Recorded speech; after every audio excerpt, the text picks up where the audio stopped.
Hello viewer, আসসালামু আলাইকুম। কাবা শব্দটি জানেন না এমন কোনো মুসলমান কম আছেন। কাবা আমাদের কাছে প্রিয়। আমরা সবসময় আশা করি যে জীবনের কোনো একটা দিন সুযোগ হলে আমরা এই পবিত্র স্থানটি জিয়ারত করব। ধনী গরিব সবাই এটা আশা করে থাকেন যে এই কাবাটা পৃথিবীর সকল মুসলমানদের জন্য কাবা হচ্ছে সবচাইতে একটা পবিত্র এবং উত্তম জায়গা, যেটিকে জিয়ারত করার জন্য সকল মুসলমানই ডিজায়ার করে থাকেন। প্রশ্ন হচ্ছে গরিব যারা তাদের তো এই সৌভাগ্য হয়নি, তারা কিভাবে কাবা জিয়ারত করবে? লক্ষ লক্ষ টাকা দরকার। এখন আজকে আমি আলোচনা করব গরিবদের জন্য কাবা জিয়ারত করার চাইতেও মহামূল্যবান কিছু আছে কি না। যে গরিবদের জন্য আজকে আমি যে কথাটা বলবো, যে তারা ভাবেন কাবা জিয়ারত করা একটা বিশাল সওয়াবের কাজ, সৌভাগ্যের বিষয়। আমি বলবো আপনার এই অ্যাবিলিটি নাই, আপনার এই সামর্থ্য নাই, দুঃখ করার কারণ নেই। বরং আজকে আমি আপনাকে এমন একটি কথা বলবো, যেই কথাটা আপনি যদি গ্রহণ করেন, বাস্তবায়ন করেন, তাহলে আপনি স্বয়ং নিজে কাবার চাইতে মহাশ্রেষ্ঠ গুণে পরিণত হবেন। আপনার কষ্ট করে কাবায় যেতে হবে না।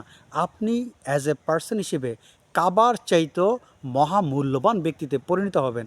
ইভেন আমাদের উচিত হবে আপনার মতো লোকের কাছে যাওয়াটা, কাবায় যাওয়ার প্রয়োজন নেই। কথার একটু ব্যাখ্যা সাপেক্ষ। ধরেন মিস্টার কামাল একজন গরিব ব্যক্তি, তিনি কাবা যাবার জন্য ইচ্ছা পোষণ করেন, তার অ্যাবিলিটি নেই। সে কী করবে?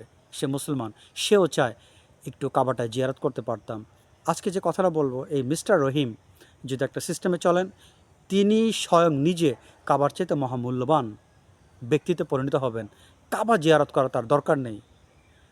কাবা জিয়ারত করা তার দরকার নেই, কারণ তিনি নিজেই কাবার চেয়ে মহামূল্যবান। বিষয়টা কেমন হলো? সেটা হচ্ছে কি, দেখেন, যেই ব্যক্তি মহান আল্লাহ তাআলার চিন্তায় মগ্ন থাকে, এটি এটি কিন্তু খুব একটা সহজ বিষয়। এমন একটা কঠিন কাজ নয় যে আপনাকে টাকা পয়সা ইনভেস্ট করতে হবে, আপনাকে প্রচুর জ্ঞান অর্জন করতে হবে, আপনাকে আধ্যাত্মিক বই পড়তে হবে। কোনো কিছু করার প্রয়োজন নেই। দুটো জিনিস দেখেন, আপনি আপনার দেহকে নিয়ে ভাবেন, আমার দেহটা তিনি সৃষ্টি করেছেন। আপনার অন্য কিছু দেখার দরকার নেই। কারণ যারা শহরে থাকে, গাছপালা কোথায় পাবে? আমরা গাছপালা কোথায় পাবো? গ্রামে যারা থাকে তারা হয়তো গাছপালা দিক তাকিয়ে ভাবতে পারে এই গাছপালা কে সৃষ্টি করেছেন। সো আপনি আপনার দেহের দিক তাকান, আপনি আপনার চোখের দিক তাকান, আপনি আপনার ঠোঁটের দিক তাকান, আপনি আপনার নখের দিক তাকান। আপনার দেহটা কে সৃষ্টি করেছেন এইটুকু একটু ধ্যান করেন। সুযোগ হলে মাঝে মধ্যে মহান আল্লাহ তাআলার জিকিরে নিমগ্ন হয়ে যান। চোখ বন্ধ করে ধ্যান করুন, গভীর ধ্যানে পরিণত হয়ে যান। আপনি যখন মহান আল্লাহ তাআলা সম্পর্কে ভাববেন, যে যিনি আমাকে সৃষ্টি করেছেন তিনি কত মহিয়ান, কত বড় মহাজ্ঞানী, এটা ভাবার পরে যখন শুকরিয়া স্বরূপ তার প্রশংসা করবেন, গভীর ধ্যানের মধ্য দিয়ে হারিয়ে যাবেন এক গভীর সমুদ্রের মধ্যে, চিন্তার সমুদ্রের মধ্যে। নিজের দেহত্ববোধ থাকবে না, হারিয়ে যাবেন গভীর মোরাকাবায়, গভীর ধ্যানে। সময় কেটে যাচ্ছে 10 মিনিট, 20 মিনিট, 1 ঘন্টা, 2 ঘন্টা, টের পাচ্ছেন না। এই অবস্থা যদি আপনি কখনো অর্জন করতে পারেন, জেনে রাখুন কাবা জিয়ারত করা আপনার জন্য 0% প্রয়োজন নেই। বরং আপনি আমাদের জন্য একজন আইডল হয়ে যাবেন, আপনি আমাদের জন্য একজন মডেল হবেন। বরং আপনার কাছে যাওয়াটা আমাদের জন্য বেশি ইম্পর্ট্যান্ট। লাখ লাখ টাকা খরচ করে কাবা যাওয়ার দরকার নেই। সো আমার প্রশ্নের জবাবটা আপনারা পেয়েছেন। যারা গরিব তারা নিজেরা কাবা হয়ে যান। কেন কাবা যাবেন লক্ষ লক্ষ টাকা খরচ করে? কাবায় যাবার দরকার নেই। আপনি নিজে কাবা হয়ে যান, আপনি এই গুণটা অর্জন করেন, আপনি কাবার চেয়ে শ্রেষ্ঠ হয়ে যান। আমি যে আলোচনাটা করলাম, হয়তো আপনারা বলতে পারেন যে এটি কেমন কথা। কথাটি আমার ব্যক্তিগতভাবে নয়। আপনারা যারা মসনবী শরীফ পড়েছেন, মাওলানা জালালউদ্দিন রুমি রহমতুল্লাহ আলাইহির, আমি রুমিকে নিয়ে অনেক ভিডিও করেছি।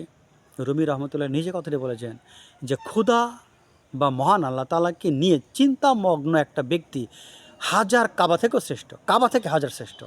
খোদা তাআলাকে নিয়ে চিন্তামগ্ন একজন ব্যক্তির হৃদয় কাবা থেকে হাজার গুণ শ্রেষ্ঠ। কেন আমাদের লক্ষ লক্ষ টাকা খরচ করে কাবা যাওয়া দরকার? আমরা যদি এই ধরনের ব্যক্তিকে সমাজে পাই, তিনি কাবা থেকে উত্তম। যাই হোক, আমার প্রশ্নের হয়তো আপনারা জবাব পেয়েছেন, আমার মূল কথা হয়তো আপনারা বুঝতে পেরেছেন। কাবা আমরা যেতে পারি না, তার জন্য আফসোস করার দরকার নেই। আমরা চলুন নিজেরা কাবার চাইতে মূল্যবান কিছু হয়ে যাই। তাতে হবে কি জানেন, এই দুনিয়া তো মহাপুরুষ হয়ে বাঁচবেন, আর মৃত্যুর পরে তো আছেই মহান পুরস্কার। যাই হোক, আশা করি ভিডিওটি বুঝতে পেরেছেন। আজ এ পর্যন্ত, আল্লাহ হাফেজ।